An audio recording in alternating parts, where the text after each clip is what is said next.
Hi guys, my name is Faith and I am an AI futurist and career designer.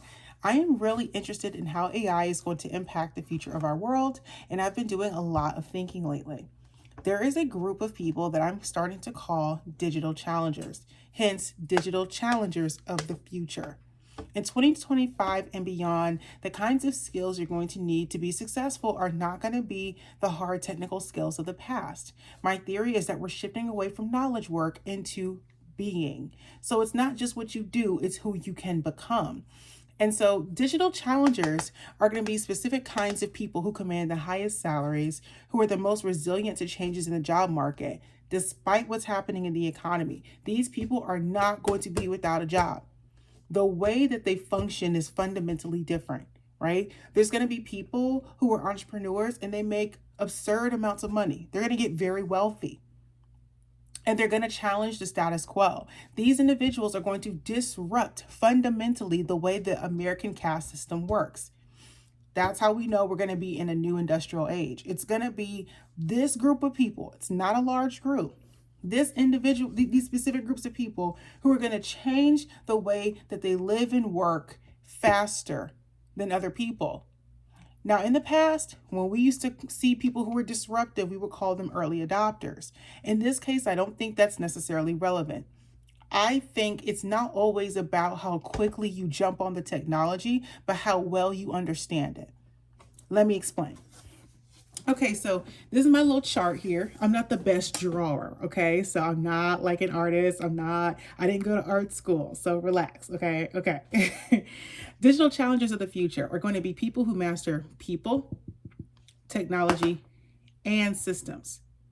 Notice that this is a triangle. So this person's in the middle. They have to master all three, but the baseline is high performance execution. Let me say it again. In order to be a digital challenger, in order to be considered part of this group, again, I study different types of people. I'm seeing the folks who are raising almost $1 billion at a privately backed startup. Some of these startups using AI technology. It's just like two people in a corgi. It's two people and a puppy. Like, how are they doing this? People, technology, and systems. But the baseline, high performance execution. Now, why does this matter? Okay, like track with me. Why does this matter? So a lot of you have seen in the MIT report that was released that like 95% of Gen AI pilots are failing to produce a financial return on investment. What that really means is that there are specific situations that are occurring where companies are investing money because the AI hype train is real. Everybody is going to use AI. Everyone's trying to figure out the most high impact use cases, but that's easier said than done. There's a lot of obstacles that are in the way.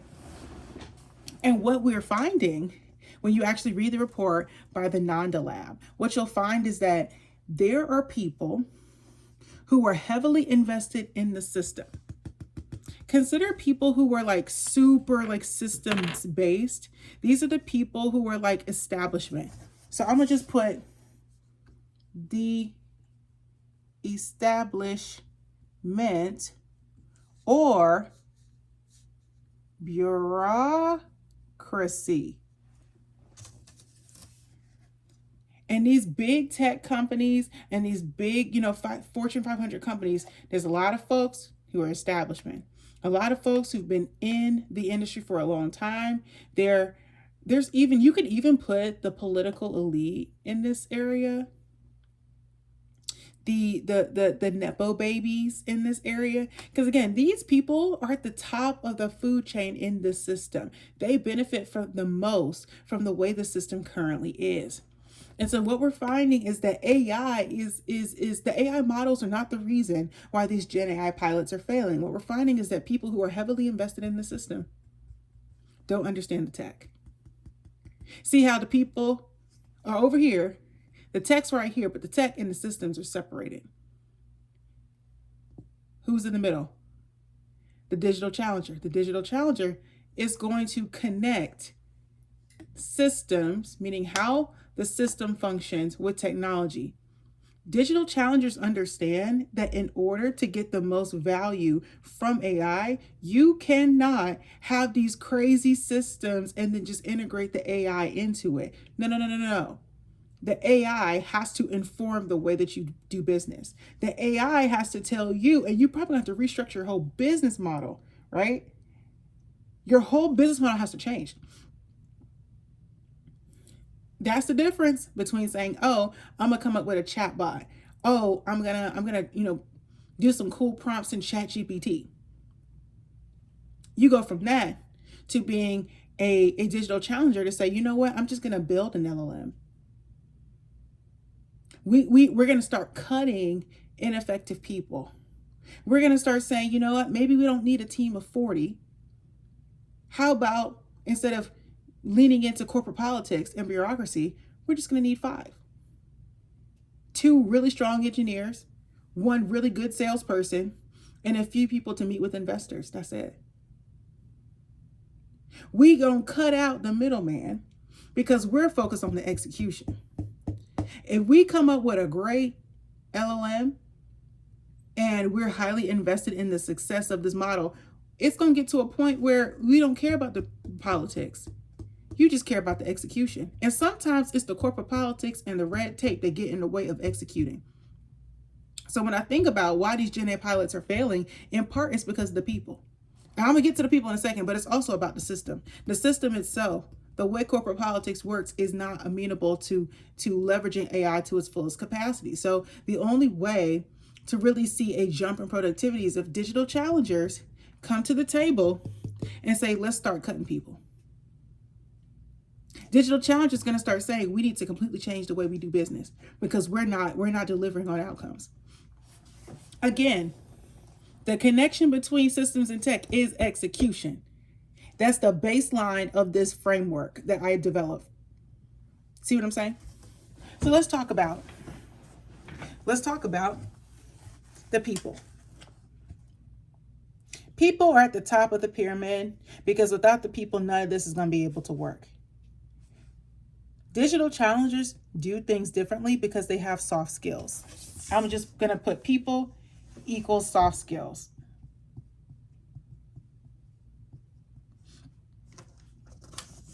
Why does this matter? Because gone are the days where we focus on mass production, selling the most, doing the most.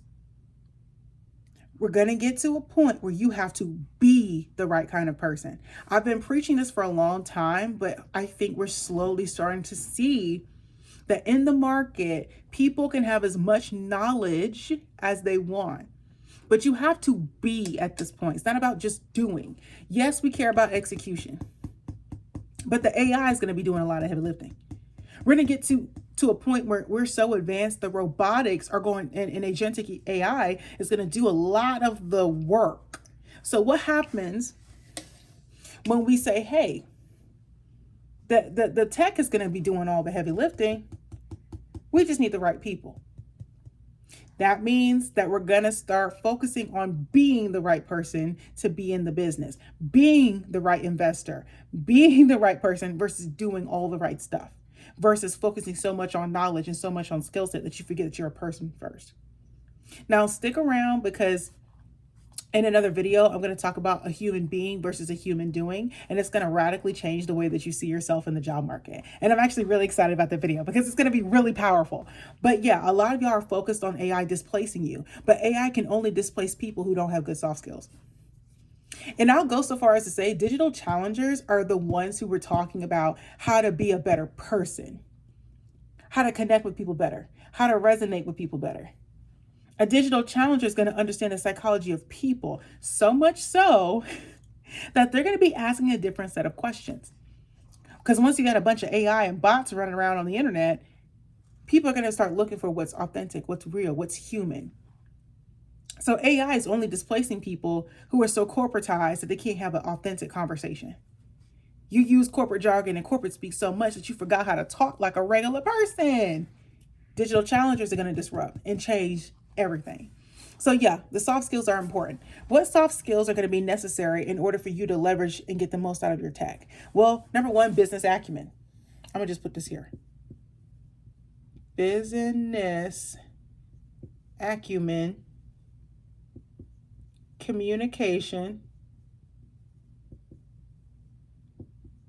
and I would go I don't know. I would say, because I'm really thinking about how I want to present this information to y'all. I'm gonna just start with these two right here, because I don't want to overload with y'all with information, because it's gonna have to be a separate video. So here's some soft skills that you should consider: business acumen and communication. In order to connect the tech, oh, is that a plus sign? Y'all, I'm not a good artist. In order to connect the people and the tech, you gotta have some good business acumen, great communication. Because again, these are people, these are human beings that aren't necessarily just work focused, that they have to represent the business well. So you have to communicate ideas to people effectively in a way that they can understand, in a way that's going to resonate, in a way that shows that you fundamentally get them. If you don't fundamentally like people, if you dislike people, if you don't enjoy working with people, then you're going to have a hard time making money in 2027 and beyond. Because we're going to be human first. Humans being, not humans doing. So you can do all the right things, but if you don't even like people, you're not going to connect. You're not going to resonate. People aren't going to like you, and they're not going to trust you to do business. Again, a lot of bots, a lot of AI, a lot of technology at this point. We're going to be a highly technical society. A lot of technological advancement, a lot of technological growth, but also great suffering. And there's going to be so much resentment and anger about the changes that are coming that a lot of people are going to start to lose hope. Don't think it's strange that a lot of folks are now anti-marriage, anti-family, because they're anti-human.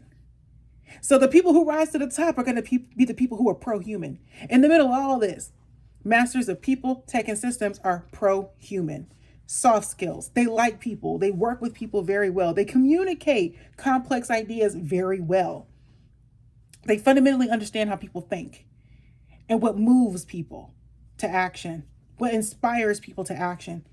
Business acumen.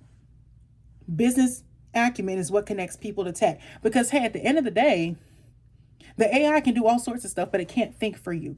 The AI is not doing strategy work. So the business acumen is for you to understand what to activate and what ideas to pass on. The business acumen is what's going to say, you know what, I have a really great business idea, but let me go get the IP first. Let me go trademark that first. I'm going to do a video on that. Stick around.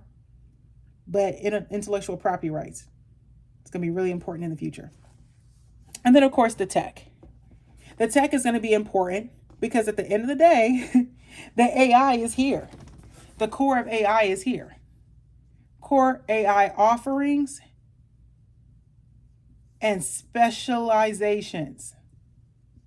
Now, my theory, sorry, y'all, writing is kind of hard in this case. Core AI offerings and specializations. So, like I said before, AI, meaning the tech, is over here, systems are over here. Execution is the framework. It's the connector. It's the baseline. High productivity, high performance, and execution is going to connect systems and technology. So you got to know how to navigate the system, know the players, understand who are the influencers and who the buyers are, meaning the people who are at the top of the food chain, who've always been at the top of the food chain, but maybe they're so disconnected from the tech. They don't understand it. The digital challenger has to blend the two. They have to connect the two. And the digital challengers know the tech very well. They have core AI offerings. They understand what AI can and cannot do. They understand that AI can give you ideas, but the business acumen, that comes from you. The knowledge, the AI has the knowledge. The AI can scrape the internet to find specific information, but it doesn't know what to activate on. That's the business acumen piece. You know what I'm saying? Core AI offerings and specializations are going to be critical here because remember, the MIT report was saying that these Gen AI pilots are failing is because people are trying to do everything in-house. They don't want to pay nobody to do nothing because they think they can do it on their own. Hear me good. Hear me good. They think they can do it all by themselves. They think, well, I can just do my own thing. But baby, the experts, the specialists, they done come up with very specialized products and solutions that already solve your problem in your market. Stop trying to build it on your own and go get somebody who already delivering on it.